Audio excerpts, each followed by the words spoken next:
Hey everybody, Frank Finance here. Hope you're having a wonderful day. Quick update on Facebook. They spent $20 billion in Q4 on share buybacks. To put that in perspective, they spent a little over $20 billion in the first 3 quarters alone.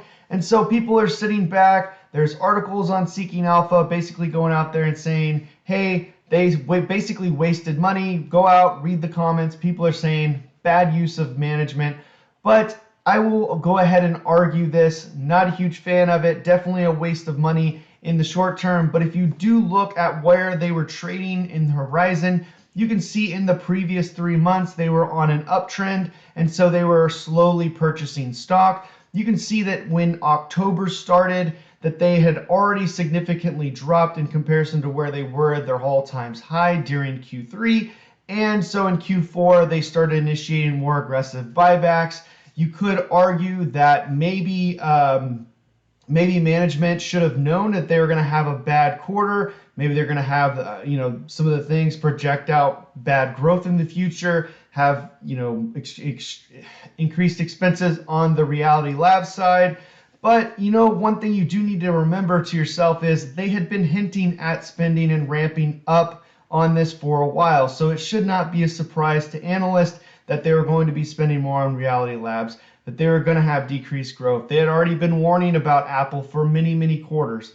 So there's all this information that seems to be new information. However, it has been talked about, it has been discussed for several quarters up to this point. However, now that the financials are indicating what they've been saying and hinting at, now we're starting to see things turn in a different direction. So since those shares dropped 25%, and this is where people are getting a little upset now that the share buybacks are of 20 billion, they basically could have bought close to 33% more shares with that same $20 billion. So from instead of buying back 3% of shares, maybe they could have got an extra. Well, they would have been able to get back 4% of shares. So hindsight's 2020.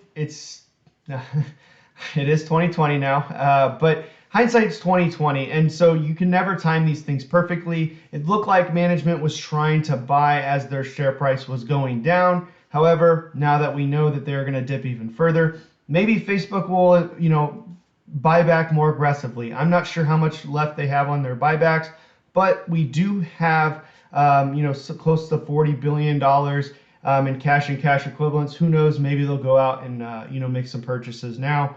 I doubt it, but we'll see what happens. So for me, this really isn't that big of news. It looks like management just didn't time the market. Many people can't. Most people don't. And what have I tried to do with this? Well, I've tried to take this opportunity. I went ahead and made a pretty large bet on Facebook after their earnings blunder, and I went ahead and put that money to use around 250. Now, if we do see them continue to slide, I would initiate another purchase around 200. I think that's another good buying opportunity for me personally, not advice. Now, the reason why I went in at 250 is I think they could easily bump up to 275 to 300 within the next 1 to 2 weeks. So I do still think that's a possibility. We saw some good price action on Friday towards the end of the day. We got really close to negative 30% since their earnings date, and I think that is going to be the bottom. However, I could be wrong on that. This is a little bit different than Netflix, is what I compared it to in my previous video. So there is some risk involved with this, with most investing. So let's see what happens. I think over the next couple weeks, we're going to see a lot of price action on Facebook, and I'll go ahead and keep you updated here. If you like this type of content, please consider subscribing. I do videos on personal finance, investing, and stock analysis. My name is Frank Finance. Out.